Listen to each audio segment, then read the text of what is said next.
नमस्कार दोस्तों, एमपीपीएससी की तैयारी कर रहे स्टूडेंट्स के मन में एक प्रश्न हमेशा आता है कि एमपीपीएससी के लिए नोट्स कैसे बनाए। सबसे पहला प्रश्न तो ये कि क्या एमपीपीएससी के लिए नोट्स बनाना जरूरी भी है या नहीं। दूसरा जो प्रश्न है वह ये है कि आखिर नोट्स प्री के लिए बनाए या मेंस के लिए बनाए या दोनों के लिए बनाए।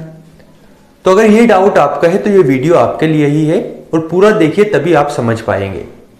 देखिए, जब हम प्रीलिम्स की बात करते हैं तो प्रीलिम्स में हमारे सामने प्रश्न रहता है, उसके 4 ऑप्शन दिए होते हैं। इसका मतलब क्या है कि जो प्रश्न है उसका आंसर हमारे सामने रहता है। ठीक है, आंसर सामने होने की वजह से हमें कुछ फैक्ट याद करने होते हैं। उन फैक्ट को अगर हम कुछ मात्रा में सही तरीके से 100% के साथ ध्यान भी नहीं रख पाते हैं तो भी हम कहीं ना कहीं इन 4 ऑप्शन में से हमारा जो सही ऑप्शन है उसे चुन सकते हैं और प्रीलिम्स निकाल सकते हैं। इसका सीधा सा तात्पर्य यह है कि अगर आप नोट्स ना भी बनाए तो भी आप प्रीलिम्स निकाल सकते हैं। अब दूसरी बात यह आती है कि प्रीलिम्स के लिए नोट्स तो नहीं बनाना है, तो क्या मेंस के लिए नोट्स बनाना है। तो मेंस की बात करते हैं। जब हम मेंस की बात करते हैं, मुख्य परीक्षा की बात करते हैं, तो लगभग 1400 नंबर का हमारा मेंस होता है। और सिलेक्शन के लिए सबसे महत्वपूर्ण जो चीज है वह है मेंस, मुख्य परीक्षा की तैयारी।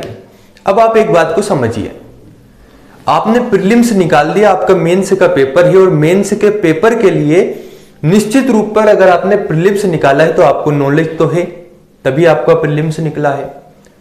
लेकिन प्रीलिम्स निकालने के बाद आपने जो चीजें पढ़ रखी है, जैसे हिंदी है, साइंस है, इथिक्स है, इसके बाद हिस्ट्री है, ज्योग्राफी है, साइंस है, जो भी चीजें हैं जिनको आपने पढ़ रखा है, क्या उन सभी चीजों को आप व्यवस्थित तरीके से लिख पाएंगे। क्योंकि आपके अंदर नॉलेज का भंडार तो काफी है, लेकिन जो प्रवाह मेंस के लिए होना चाहिए, जो एक लयबद्धता होनी चाहिए, क्या वास्तव में वे लयबद्धता या प्रवाह है। आप इसका जो आंसर है वे इस तरीके से ढूंढ सकते हैं कि आप मेंस का कोई ऐसा टॉपिक उठाइए जो आपका काफी अच्छे तरीके से कंप्लीट है। उस टॉपिक के प्रश्न को देखिए कि यहां से कौन कौन से प्रश्न बने हैं। उन प्रश्नों को देखने के बाद आप क्या कीजिए, आप आंसर लिखने लगिए। जब आप आंसर लिखेंगे ना तो आप कहीं ना कहीं कुछ शब्द लिखेंगे और उन शब्दों को वहां पर कह सकते हैं डिलीट करते जाएंगे। क्यों, ऐसा क्यों होता है? कारण यह है कि हमारे अंदर ज्ञान तो काफी है, हमारे पास नॉलेज तो काफी है, लेकिन उसका जो व्यवस्थित तरीका है वह नहीं है। इस व्यवस्थित तरीके को लाने के लिए ही, इस प्रवाह को लाने के लिए ही हमें नोट्स बनाने पड़ते हैं।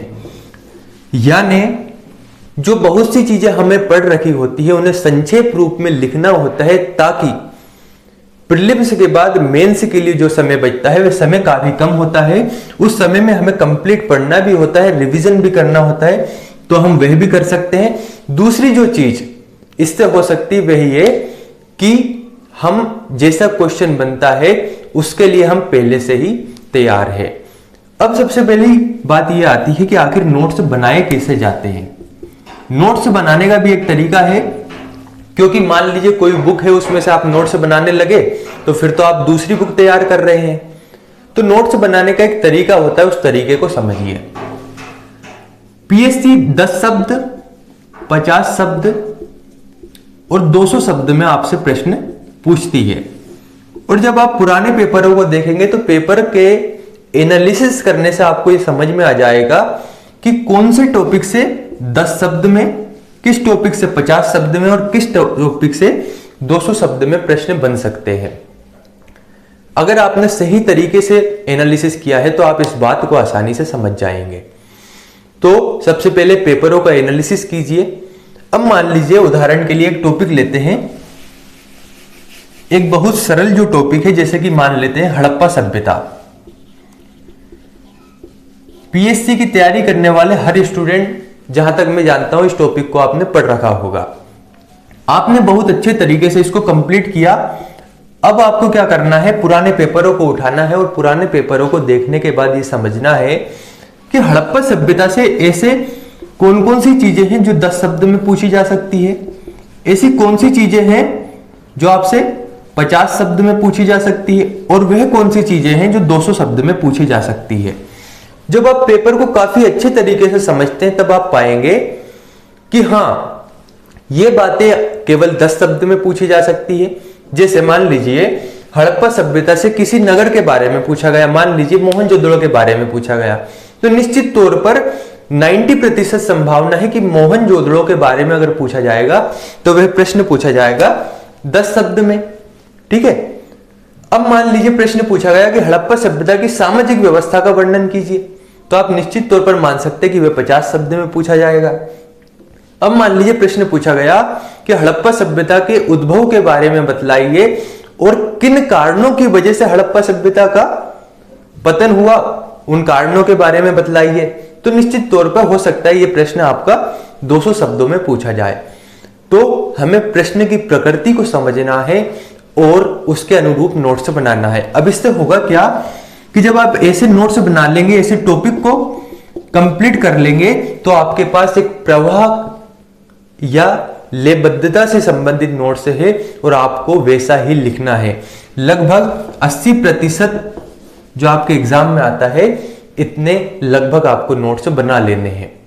हर एक टॉपिक को समझिए, कैसा प्रश्न पूछा जा सकता है, कैसा नहीं पूछा जा सकता है, उसके अनुरूप यहां पर प्रश्न बनाते चलिए, ताकि जब आप मेंस आंसर राइटिंग करें उस समय आपको कोई समस्या ना आए। तो साथियों, अगर आपका डाउट क्लियर हो चुका है तो कमेंट कर बताएं कि अगला वीडियो आप एमपीपीएससी से संबंधित क्या देखना चाहते हैं, या इसमें भी कुछ डाउट है तो कमेंट करके बताएं। धन्यवाद।